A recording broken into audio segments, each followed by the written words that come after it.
Saludos y bienvenidos al magazine de Teleelch. ¿Qué tal están? Hoy vamos a hablar de relajación respiratoria, vamos a hablar de la meditación y para ello cuento por primera vez, pero bueno, él ya ha venido bastantes veces a este programa, el doctor Ambrosio Bermejo. Muy buenas, Ambrosio, catedrático de la universidad. Sí, es un placer estar aquí contigo y con todos ustedes de nuevo después de un verano interesante. Es la primera vez que grabamos tú y yo, pero bueno, que tú ya tienes más trayectoria que yo. Cuéntame un poquito de qué vamos a hablar hoy, porque yo sé que siempre traes temas muy interesantes. Sí, vamos a hablar, hoy es el primer capítulo de una serie que trata de la relajación respiratoria. Va a ser un curso sobre relajación respiratoria, que es una forma de meditación muy sencilla que podremos practicar todos. Hoy empezamos con el primer capítulo, pero en estos meses posteriores vendrán los demás y en total serán 10, incluyendo el de hoy. Entonces, quiero empezar por hacer un alegato acerca de qué produce el estrés y cómo nos hemos metido a intentar combatirlo con medicamentos. El estrés lleva a una serie de enfermedades directamente o indirectamente, o potencia las enfermedades ya existentes. Es un poco el padre y la madre de gran parte de nuestros males. El estrés crónico, y me refiero al estrés crónico, no al estrés agudo, que puede significar que tú des un salto y salves la vida porque viene un coche que está a punto de atropellarte. Es el estrés crónico el que nos mata y el que hace que tomemos medicamentos. Porque el estrés lleva a la depresión, el estrés lleva a la ansiedad. Y tomamos ansiolíticos para combatir la ansiedad y tomamos antidepresivos para combatir depresiones que no son primarias. Cada día se consumen más drogas legales para combatir ese estrés. Y la última moda, por ejemplo, en Estados Unidos es el abuso de opioides. Es opio, pero además en unas formas que son mucho más adictivas que los opioides normales. ¿Y es legal todo eso? Todo esto es legal, fíjate, distribuidos por grandes farmacéuticas, Johnson & Johnson, una marca muy conocida. Una marca muy conocida, y 3 grandes distribuidores de fármacos. Detrás de todo esto hay una gran familia de multimillonarios. Bueno, pues acaban de ser multados con 26.000 millones de dólares por las adicciones y las muertes originadas. ¿Sabes cuántas muertes han originado estos fármacos de última moda? Pues 500.000 de muertes. Y en estos momentos en Estados Unidos hay más de 2,5 millones de adictos a estas drogas, a estos opioides. Pero como detrás hay grandes familias multimillonarias, pues esto es calderilla para ellos. Claro. Bueno, no es calderilla porque es una multa. Han multado muchas veces a muchas multinacionales del fármaco. Pero este es la última hora. Ayer, fíjate, ayer apareció en el periódico, te estoy hablando de ayer, no hace nada, claro, es actual. La familia que está detrás que comercializó el Valium, pero es que ahora han comercializado el Oxycontin. El Oxycontin es el nombre que tiene este fármaco, que es un opiáceo de primer género. Regalan el fármaco a las mujeres parturientas y se lo regalan para que lo tomen durante un mes. Al cabo del mes ya son adictas y seguirán tomando el fármaco y comprando el fármaco y haciendo lo posible por intentar el fármaco conseguirlo de alguna manera. Y Bermejo, sabiendo las consecuencias que hay, no deciden cambiar. Fíjate, el artículo de ayer es precisamente acerca de una obra de un escritor americano que acaba de publicar un libro sobre esto. El libro se llama sobre la familia Sacker, pero sobre todo sobre el Oxycontin. ¿Cómo es posible que nos hayamos hecho adictos gracias a esto? El periodista se llama Patrick Radden. Es muy interesante y desde luego yo voy a comprar el libro. Mira, Yo creo que he presentado alguna vez ya este libro. Este es de Peter Gotche. Se llama Medicamentos que matan y crimen organizado. Es decir, no esperemos que porque un señor de bata blanca nos receta un medicamento, pues y otro también de bata blanca nos los pende, pues va a ser maravilloso, claro. Va a ser bueno. Cuidado con lo que tomamos, cuidado. El último responsable de lo que tú tomas, del fármaco que tú tomas, eres tú. Es decir, el médico te lo puede recetar, pero tú, al final tú ingieres ese fármaco y eres responsable. Bueno, pues esto es lo que hay que llevar cuidado con los medicamentos. Mire, vamos a ver la imagen siguiente, que es muy interesante. Vamos a hablar ya de meditación. Y existen técnicas de relajación como yoga, tai chi, qigong, donde se combina relajación con posturas o ejercicios. Nosotros proponemos la relajación respiratoria como técnica de meditación basada en la respiración. Todo esto empezó, yo empecé estudiando el entrenamiento autógeno. Tengo en la mano un libro de los años 60 de un neurólogo de Berlín llamado Schulz. El libro tiene un resumen, es grande, pero hay un resumen de él, un cuadernillo de ejercicios que ya no se edita en español.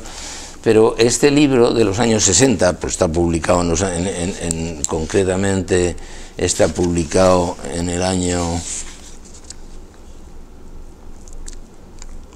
69, concretamente. Es muy antiguo, pero sí. Es magnífico porque Schulz lo que hizo fue adaptar las técnicas de relajación orientales al sistema español, es decir, al sistema occidental, a la forma, a la personalidad, a la manera de vivir de los occidentales. O sea, que por esos años ya se hacía. Claro, en los años 60, fíjate. Entonces, fue muy interesante. Yo a partir de ahí, pues he ido estudiando y llevo pues 50 años poniendo a punto el método. Yo creo que merece la pena. Vamos a ver la imagen siguiente. La relajación respiratoria, que es una forma de meditación, junto con el ejercicio físico produce endorfinas, reduce los miedos y nos hace más tolerantes y felices. El objetivo final es atenuar la ansiedad, dejando la mente en reposo y alcanzando el equilibrio neurotransmisor y evitando las drogas. Es decir, si tú tomando drogas lo que haces es disminuir la cantidad de endorfinas y anandamidas que produces, pues vamos a producirlas de forma natural y regulada. Porque resulta que cuando tomas un fármaco, un ansiolítico, el ansiolítico es igual para todo el mundo, tomas la misma dosis. En cambio, si tú produces endorfinas y anandamidas de forma natural, vas a producirlas en el sitio exacto, en el momento oportuno y en la cantidad que necesitas. Es magnífico. ¿Y cómo se puede conseguir eso? De dos maneras muy sencillas. Con ejercicio físico diario, todos los días, a determinado tiempo, y con meditación, todos los días, en el mismo momento, a la misma hora, en el mismo sitio. Esa sería la tríada. Entonces, ¿qué efectos tiene la meditación? Pues disminuye los niveles de estrés y cortisol, disminuye los niveles de ansiedad, la fatiga, enojo, incrementa la inmunoreactividad, te prepara mejor tu organismo para enfrentarte a cualquier infección, por ejemplo, y mejora el tono parasimpático, el intercambio gaseoso pulmonar, respiras mejor, la hipertensión inducida por estrés, así como otras enfermedades relacionadas. Es decir, de manera natural. Es barato, lo puedes hacer tú solo, a poder ser a la misma hora, cuando quieras, donde quieras. Es magnífico, es fenomenal. Yo creo que además no vale dinero, no cuesta ningún dinero. Luego vamos a hacer un resumen de en qué va a consistir este curso. Creo que merece la pena y ustedes lo van a agradecer. Ya me dirán al final del mismo si les ha parecido interesante o no, porque son ustedes los que tienen la última palabra. Claro. Bien, vamos a seguir. Bien, este va a ser el programa del curso. Fíjate que es ambicioso, Hoy hablamos del concepto, estamos hablando del concepto de meditación y del programa. El programa es este, son 10 clases, 10, la primera es esta. La próxima vez hablaremos de historia de la meditación, la necesidad de la meditación, cómo prepararnos para la meditación, la respiración nasal, lo importante que es respirar por la nariz y la técnica. Fase de relajación muscular, fase de relajación visceral. La primera fase lo que hace es relajar la musculatura estriada, y la segunda fase, la de relajación visceral, lo que hace es relajar la musculatura lisa que rodea las vísceras. Es una respiración en 3 tiempos y hablaremos de ella cuando corresponda. Y durante el día, al final, los 2 últimos temas, pues es qué hacer fuera de esos momentos de meditación. Cómo afrontar el día con la atención plena, y cómo afrontar la noche, el sueño, la higiene y consejos para dormir bien, sin medicamentos, sin ansiolíticos, sin pastillas para dormir, que son los hipnóticos que al día siguiente nos harán más torpes y nos pondrán en riesgo de tener accidentes. Sí. Así que esto es lo interesante. En la siguiente imagen, porque son 2 fases, la primera fase consiste en la posición, es estar completamente recto, y hablaremos de ella, tener detrás una almohadilla para que la columna vertebral esté completamente recta, los pies cruzados, las manos sobre los muslos, y por encima pues nos pondremos en verano una sabanita y en invierno una manta fina. La segunda fase es la respiración, cómo respirar para conseguir la relajación de la fibra estriada y la fibra lisa. Tomo el aire por la nariz, lo suelto por la nariz siempre tiene que estar muy limpia, y luego una pausa, es decir, tomo aire, suelto aire, relajo, tomo aire, suelto aire, relajo. Ya lo hablaremos, les va a gustar, yo creo que les va a gustar, sinceramente. Y en esto va a consistir este curso. Como resumen, podemos decir que el estrés crónico lleva a la ansiedad y a la depresión. Por eso tomamos ansiolíticos y antidepresivos. Sí. La depresión, a veces es tan grave, tiene que diagnosticarla un experto, un especialista, un psiquiatra, pero hay tipos de depresión que exigen antidepresivos, pero no todos. Si a ti te deja el novio o tu mujer te abandona, pues resulta que no tienes que tomar antidepresivos, lo que tienes que hacer es ejercicio físico a tope y meditación. Claro. La técnica que preconizamos la empecé con el entrenamiento autógeno de Schultz hace 50 años y es eficaz, no origina gastos y solo precisa de unos minutos al día para alcanzar el equilibrio mental. Fíjate, y lo vamos a aprender en estos días, lo vamos a aprender. Hay una noticia interesante que dice que la meditación ha demostrado promover la salud biológica y la personalidad, teniendo positivos efectos en la regulación de la telomerasa. Esto es mensurable y por lo tanto en la prolongación de la vida celular. Les he traído aquí una pelota. Otras veces la he traído. Representa una célula, es una pelota de baloncesto. Sí. Representa una célula con la membrana por fuera, de doble capa lipídica, y todos estos elementos que hay insertados en la membrana son proteínas de contacto para que la célula interaccione con otros elementos, hormonas u otras células. Bueno, pues ¿qué es la telomerasa? Pues muy fácil. Los telómeros forman parte de los cromosomas y los cromosomas son esos paquetitos, tenemos 22 cromosomas en cada célula, sí, que van dentro del núcleo. En realidad tenemos 22 autosomas y un par de gonosomas. Los gonosomas tienen que ver con el sexo, el XX y el XY, ¿te acuerdas? Sí. Bien, pues yo voy a meterme aquí dentro y lo que voy a sacar del núcleo es un paquetito de estos, porque es ADN que se empaqueta cuando la célula se va a dividir. se empaqueta en estas formas. Estos son los cromosomas, ¿ves? Tienen forma de aspa. Claro. Bien, pues en el extremo de sus patitas tiene la telomerasa, que está aquí. La telomerasa forma parte,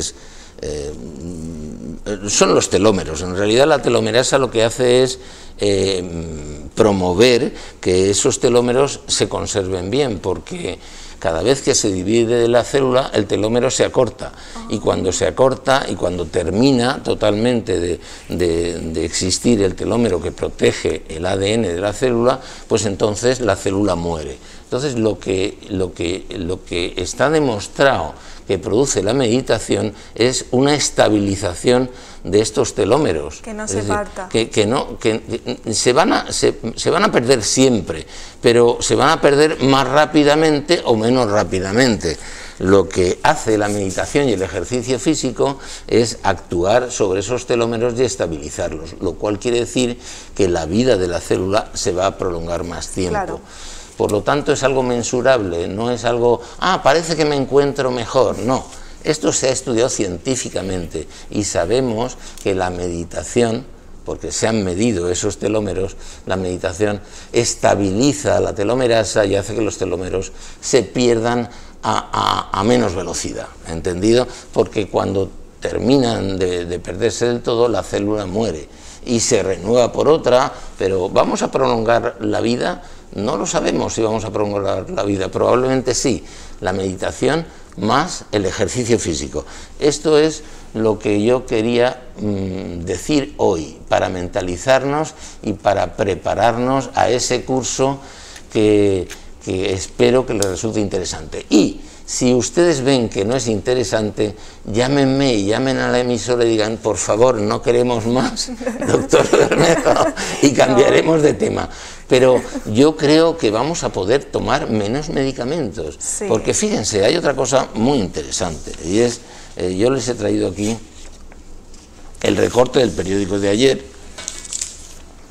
Que salía la familia. Que salía la familia y el autor del libro. También, muy importante. Es interesante, pero fíjense, yo he traído unos recortes, vamos a dejar aquí el cromosoma, se hallan restos de medicamentos en el agua corriente de 24 ciudades de Estados Unidos, hormonas, sedantes, antibióticos, son restos, son cantidades imperceptibles casi, pero ahí están. Es una porque señal. Todo lo que va a la orina pasará a las aguas residuales, y de aquí al mar, y de aquí al agua que se depura, lógicamente. No sé si sabes que para que llegue al grifo el agua tiene que pasar por 88 productos químicos, wow. Y al final es potable.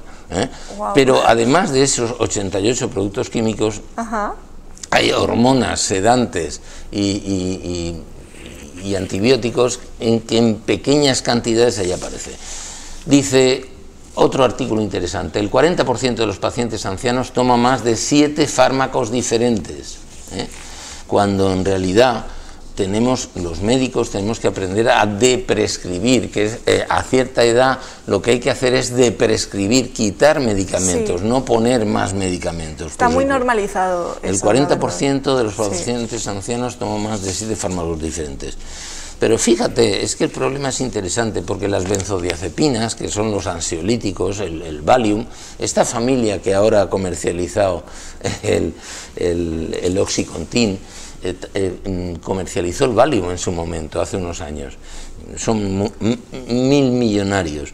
Bien, pues el Valium, que es una benzodiazepina, el uso en general todas las benzodiazepinas hacen que la enfermedad de Alzheimer aumente, o sea, tienes más riesgo de tener un Alzheimer el día de mañana si tomas benzodiazepinas que si no. Además, hay trabajos interesantes donde hablan de que los psicofármacos conducen a un comportamiento suicida, algunos y en algunas condiciones, por ejemplo a determinadas edades. Fíjate, y te lo diagnostican para calmar la ansiedad y para mejorar la salud, y al final los efectos son lo contrario. Sí, en algunos casos, no en todos, pero en algunos casos se producen, y hay trabajos que lo demuestran. Los opioides, los sedantes y los estimulantes también en Europa van en aumento, y estoy hablando de una noticia de 2016. Los fallecidos en España por efectos adversos de los fármacos triplican a las víctimas de tráfico. ¿Sabes? Sí. Hablamos mucho del tráfico y no de los efectos adversos de los medicamentos. El 5% de los accidentes de tráfico están relacionados con los efectos de los medicamentos. Y bueno, pues y un largo etcétera. Más cosas. El 40% de los errores cometidos en pacientes que ingresan en urgencias corresponde a la medicación habitual. Podría estar sacando más artículos, todo el pero programa. no es. Ahí les he enseñado un libro, pero hay muchos libros al respecto, hablando pues de que los medicamentos no son inocuos. Por lo tanto, si conseguimos estabilizar nuestra percepción de la realidad, nuestro cerebro, nuestras sinapsis neuronales de forma natural, produciendo endorfinas y anandamidas de forma natural, mucho mejor. ¿Qué son las endorfinas y las anandamidas? Pues son compuestos que produce nuestro cerebro. Las endorfinas pertenecen al sistema morfinoide interno, tienen que ver con la morfina, pero es una forma de morfina completamente natural y producida por nuestro propio cerebro. Y las anandamidas son elementos que pertenecen al sistema cannabinoide interno, es decir, tiene una forma parecida al cannabis, pero no es una droga porque la produce tu propio cerebro. Vamos a fomentarlas, vamos a por ellas y vamos a aprender cómo hacerlo. Bermejo, yo te quería preguntar, porque estamos hablando de drogas que son aparentemente legales, como las que me has estado comentando, pero ¿qué me dices de las drogas que son ilegales, como el cannabis que acabas de mencionar? Claro. Porque en muchas ocasiones se receta, ¿no? Hay países que la marihuana se receta pues para problemas de ansiedad, de estrés. Sí, es cierto, es cierto. El ideal no es tomar morfina porque conduce a la adicción, ni marihuana, que también es adictiva, en cierto, no tanto como la morfina, pero el ideal es producir nuestros propios productos naturales, repito, pero cuando no hay más remedio, en determinados momentos, pues si uno tiene una epilepsia hay que dar un antiepiléptico. Claro. Si tienes una infección tienes que dar un antibiótico, pero con fecha de comienzo y con fecha de terminación. Lo que es alarmante es la cantidad de fármacos crónicos que tomamos. ¿Cuánto tiempo lleva usted tomando Valium? Pues 10 o 12 años. Esto es lo que no puede ser. Te pueden recetar el médico un Valium, pero con fecha de comienzo y fecha de terminación. Si tú tienes crisis de pánico, por ejemplo, pues el psiquiatra probablemente te recetará este tipo de fármacos, ansiolíticos o lo que sea necesario. O tienes una depresión endógena. Si tú tienes una depresión endógena diagnosticada por un psiquiatra, entonces tendrás que tomar antidepresivos, pero con fecha de comienzo y fecha de terminación. Y de momento nosotros vamos a ver si podemos evitar los fármacos, como de una manera natural. Vamos a intentarlo, les voy a enseñar. Claro, mediante meditación y ejercicio físico. Ya hablaremos pero más adelante. Todos los días, tiene que ser todos los días. El ejercicio físico que hiciste ayer no te sirve para hoy, aunque sea media hora, hazlo. Y la meditación que hiciste ayer tampoco te sirve para hoy. Tenemos que ser constantes. Claro, mejor. pero eso exige, el día tiene 1440 minutos, ¿lo sabían ustedes? Pues vamos a ver si podemos conseguir extraer por lo menos 30 minutos para nuestro ejercicio físico y nuestra meditación. Para el ejercicio físico, bueno, ya hablaremos más adelante, ¿se necesita mucho tiempo o simplemente con estar entre media hora y una hora, perfectamente. Cualquier persona tiene tiempo, tiene esa media hora tiene tiempo, claro, son 24 horas las que tiene al día. Claro. Es que yo no me merezco tener mi hora para mi ejercicio físico y mi meditación. Vamos a ver cómo lo hacemos. Bueno, pues Bermejo, nos vemos en el siguiente programa. Continuamos con la respiración, con la relajación respiratoria y la meditación. Nada, que ha sido un placer tenerte por primera vez. Ya vamos a continuar tú y yo. Y nada, que ha sido un placer. Muchas gracias. Para mí también. Estoy de nuevo con ustedes y repito, siempre será un placer estar aquí. Muchas gracias. Y nada, a ustedes que nos vemos en un momentito aquí en el magazine de Teleelch.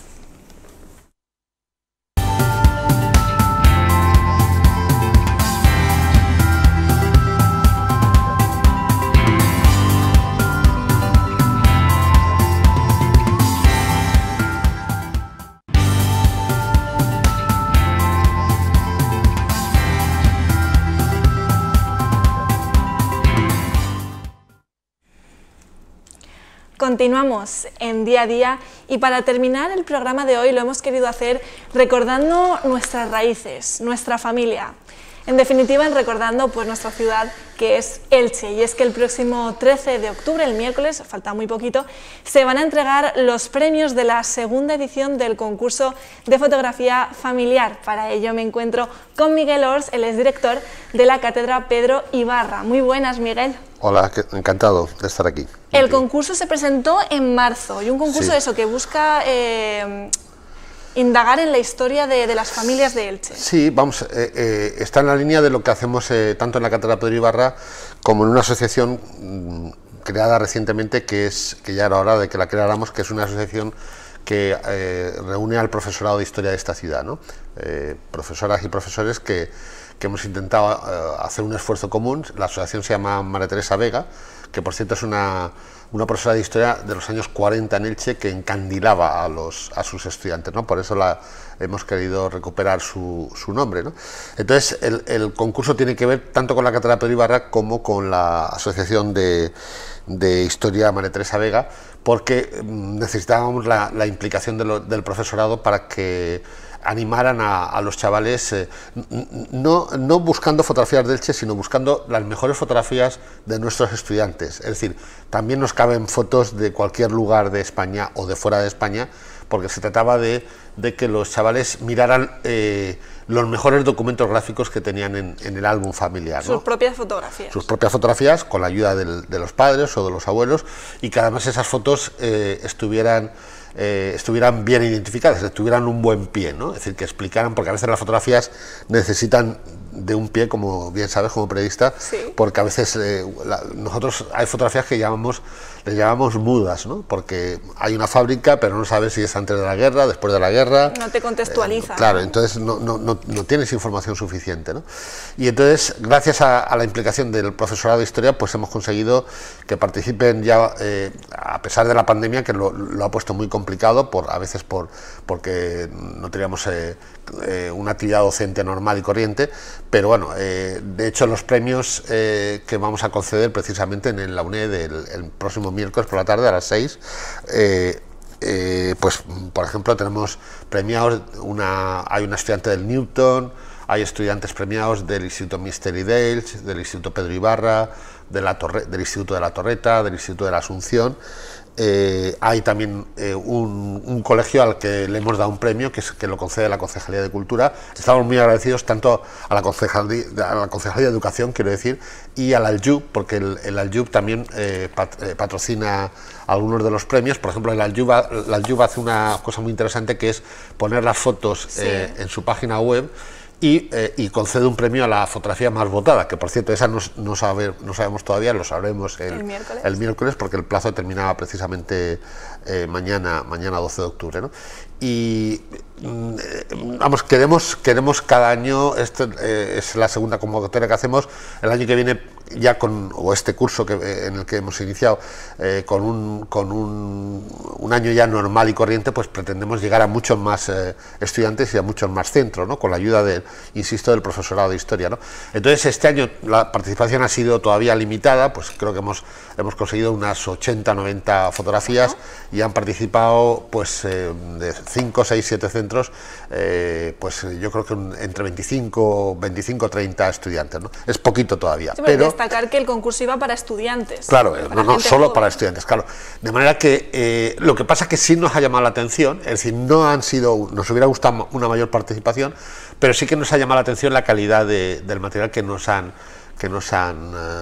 recibido, ¿no? Porque son fotografías de mucho valor documental, ¿no? Es decir, es desde una boda, por ejemplo, en el Raval, en el que aparece toda la familia desfilando por la calle, desde una faeneta en Elche con con un árbol impresionante y una casa de campo con toda la familia, fotos del Domingo de Ramos, fotos de fábricas, hay una foto que está muy bien, que es un trabajador de hidroeléctrica que está arriba de un palo, pues poniendo la instalación eléctrica con un paisaje urbano detrás. Es decir, los chavales han sabido muy bien escoger lo mejor del álbum familiar de cada uno de ellos, ¿no? Sí, yo creo que también, aparte de la historia, también se narra las tradiciones de Elche, como puede ser un Domingo de Ramos, ¿no? Claro. Como comentabas. Entonces, Sí. es una manera de ellos indagar un poco en su historia y conocerla mejor. Claro, no, y además fíjate que es lo que estamos haciendo en la Cátedra Pedro Ibarra, pues desde hace 13 años, que estamos haciendo exactamente lo mismo todos los días del año, que es pues introducir fotografías, filmaciones, biografías, y hacer una enciclopedia digital. Y lo mejor que nos está pasando es que ya forma parte del trabajo del profesorado de historia, ¿no? Es decir, ya se utiliza la página, y se utiliza de manera cada vez más habitual, pues para explicar lo que es la guerra civil, lo que es la epidemia de gripe del 18 o el franquismo, es decir, todo aquello sobre todo que tiene que ver con la historia contemporánea de Elche, ¿no? Lo que es casarse, lo que es trabajar en una fábrica de calzado, o trabajar en el campo, lo que es el ocio, el deporte, las sociedades musicales, es decir, todo aquello que forma parte de Sí. de la historia de una ciudad, ¿no? Yo he estado, ya te digo, viendo la web y los documentos gráficos son muy enriquecedores. Claro. Y puedes ver un poquito, pues eso, lo que era Elche de antes, de ahora, o sea, Sí. un poco el paso del tiempo, ¿no? Sí, hasta ahora hemos recogido 36.000, pronto llegaremos a 37.000 fotografías. Aún, hombre, no son pocas, pero por ejemplo ahora tenemos un pequeño objetivo, que es llegar a 50.000 imágenes, a 5.000 filmaciones, 5.000 vídeos y a 10.000 biografías. Ese es un poco el objetivo que nos marcamos para los próximos años, y por tanto nos toca trabajar duro, pero es un trabajo, yo te diría que fascinante, porque se trata en cierta medida de involucrar a toda la ciudad, ¿no? Y que la cooperación, claro. Es decir, es un trabajo en grupo, y participa cada vez más gente, y estamos encantados. Y este concurso, que este año volveremos a convocar con la ayuda de la Concejalía de Educación y del Aljub, pues la verdad es que, y de la Asociación de Profesorado de Historia de María Teresa Vega, pues haremos la 3ª edición, ¿no? ¿Estas fotos también van a estar integradas en la web? Claro, con ese sentido se hacen, ¿no? Para claro. aquellas personas, pues, que no las puedan ver, pues puedan ojearlas en la página web. ¿En el Aljub se va a poner alguna especie de exposición con las ganadoras? El año pasado no pudimos, lógicamente, por la pandemia. Este año depende lógicamente siempre de las condiciones sanitarias, pero sí que era nuestra intención, es decir, conseguimos el apoyo del Aljub, y el objetivo sobre todo era que las fotografías se pudieran ver y que fueran expuestas durante un tiempo a lo largo, paseando por la Aljub, ¿no? Por los almacenes del Aljub, ¿no? Claro, porque es una buena forma, estás paseando un centro comercial que tiene mucha gente, claro. Y puedes pasar y ver estas fotos. Yo he de decir que yo sí que he visto años anteriores que hacen exposiciones con fotografías de Elche, y suele tener gente, o sea, hay mucha gente que se para a verlas. Lógicamente, claro que sí. Y una pregunta que te quería hacer, Miguel, a la hora de elegir una foto ganadora, ¿qué requisitos soléis buscar? Hombre, el jurado está formado por gente que se dedica a la enseñanza de la historia, de diferentes institutos de Elche. Claro, es el valor documental, ¿no? El valor documental, y es muy... no sé, es decir, pues puede ser, por ejemplo, desde un espacio urbano que haya desaparecido. Imagínate por ejemplo, desde mi punto de vista, cuanta más gente sale en una fotografía, tanto mejor, ¿no? Mejor. Yo qué sé, es decir, tú imagínate, te puedo poner ejemplos. Imagínate una fotografía normal y corriente que se hace en el campo de Altavix, cuando jugaba el Elche en segunda, en los años 50. La gente iba al fútbol con traje y corbata, es decir, ahora evidentemente yo creo que no hay nadie que no sea el presidente y el invitado de turno que vaya al fútbol con un traje y corbata. Pantalones, bueno, sí, pues y en el mejor de los casos, ¿no? Y entonces era impensable que alguien no fuera, vamos, arreglado, y las señoras que acompañan a los maridos, pues arregladísimas también, ¿no? Entonces ya te digo que hay todo un tipo de imágenes que siempre te sorprenden, ¿no? Es decir, de hecho en la cátedra tenemos una especie de los 40 principales, que ya hemos puesto unas 150 o 200 fotos, que serían las mejores que hemos reunido, ¿no? y bueno, pues puede ser una boda, puede ser una obra de teatro, puede ser, por ejemplo, el deporte aficionado para nosotros tiene muchísima importancia.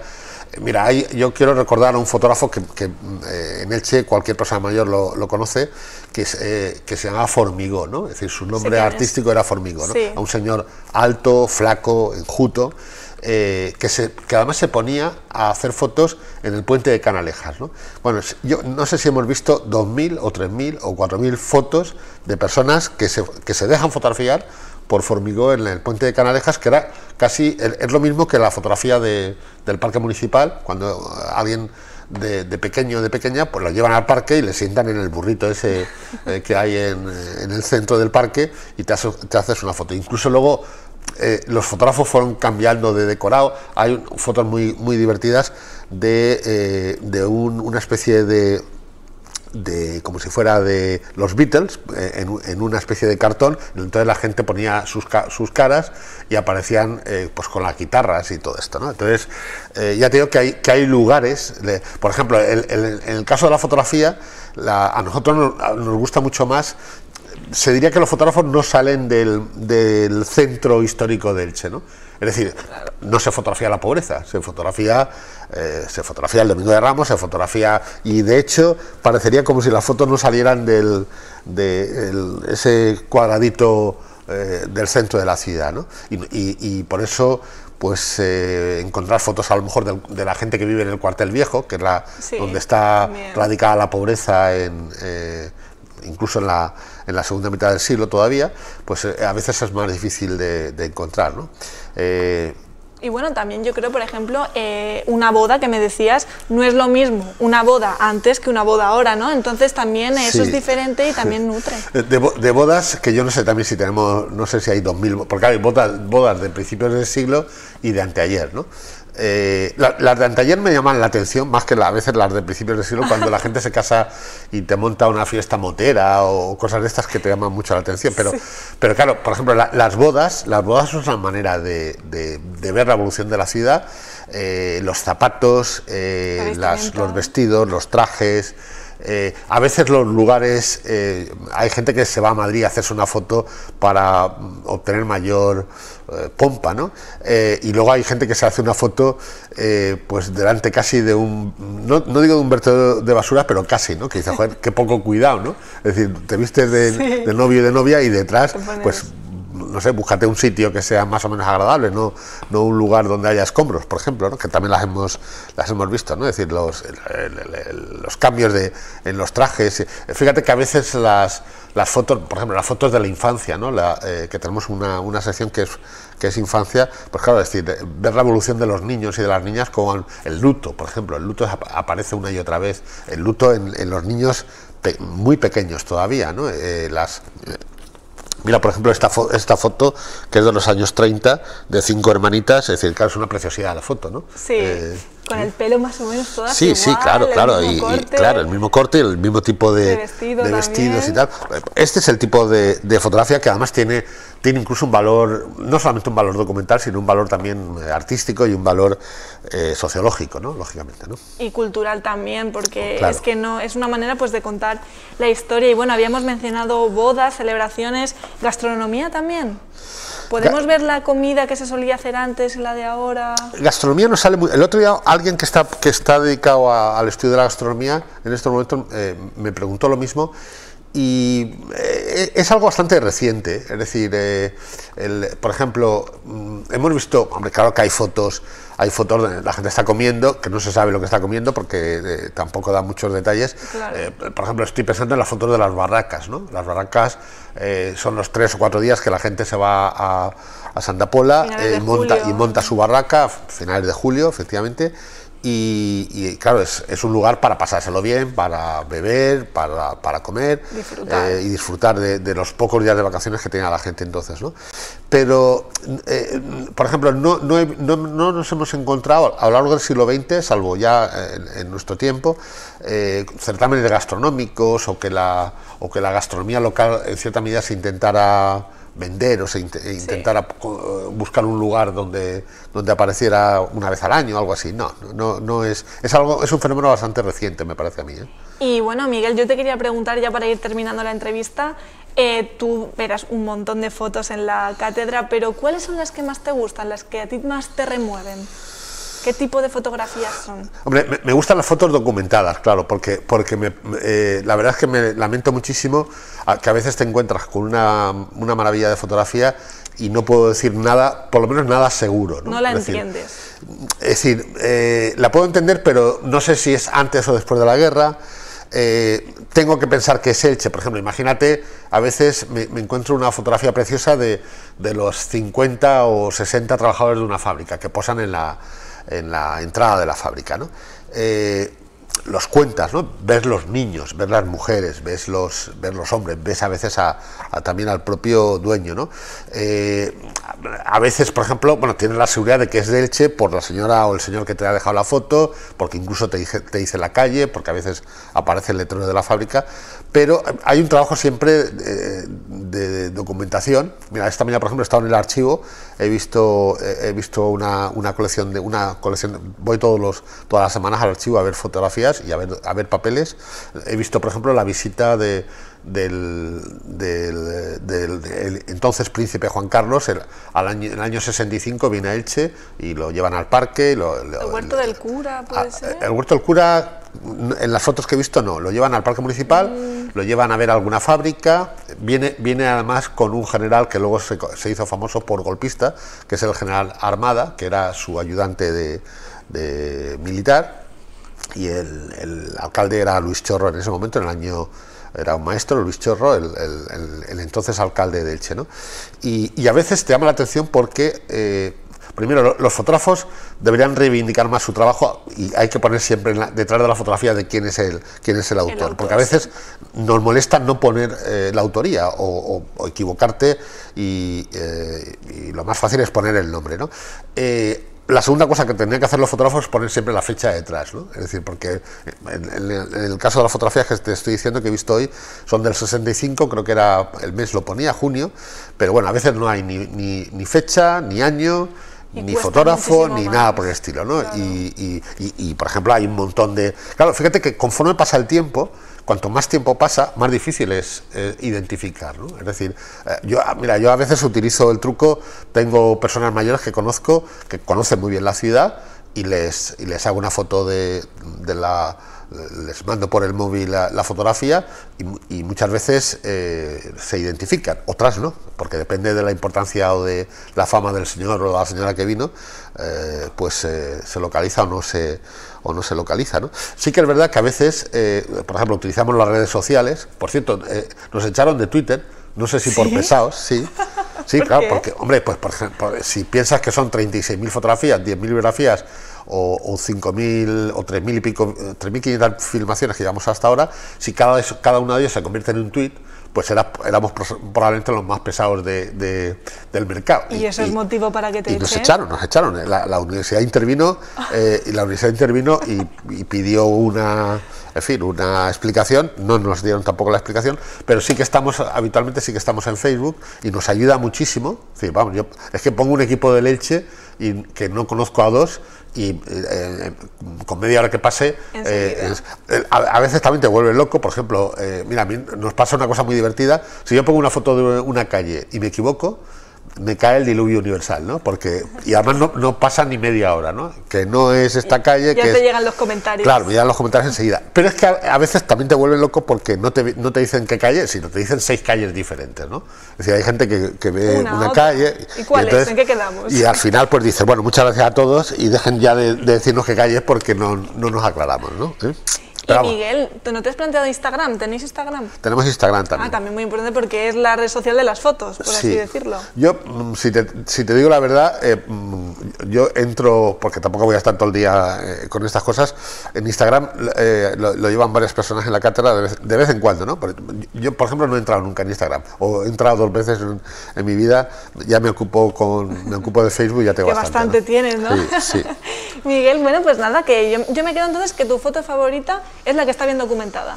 Sí, La que tiene una historia detrás que se... Que hombre, está tendría que enseñarte algunas que me gustan especialmente, ¿no? Por ejemplo, pero claro, ¿cómo te cuento una foto, ¿no? Si no la pueden ver tus espectadores. Yo qué sé, es decir, pero ya te digo, cuanta más gente sale, mejor. Claro. Cuando los espacios son más desconocidos, mejor, ¿no? Cuando muestra, pues eso, la manera de trabajar.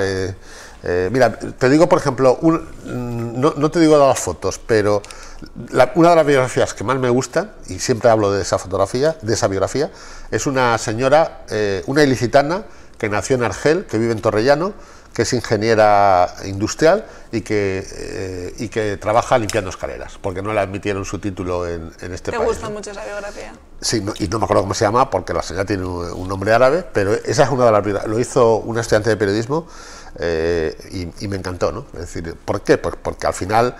aquí hasta la Virgen vino por el mar, ¿no? Pues eso, es decir, claro. Somos ilicitanos todos aquellos que vivimos en Elche, que trabajamos en Elche y que además vivimos en una ciudad en la que se puede vivir muy bien, ¿no? Una biografía que pueden leer en la página web de la Cátedra Pedro Ibarra. Y bueno, Miguel, que ha sido un placer tenerte en Día a Día, que me cuentes ese concurso. El próximo miércoles vais a decir los ganadores, sí. Que podremos ver esas fotos en la web también, ¿verdad? En la web, efectivamente. Nada, lo dicho, un placer. Un placer compartido.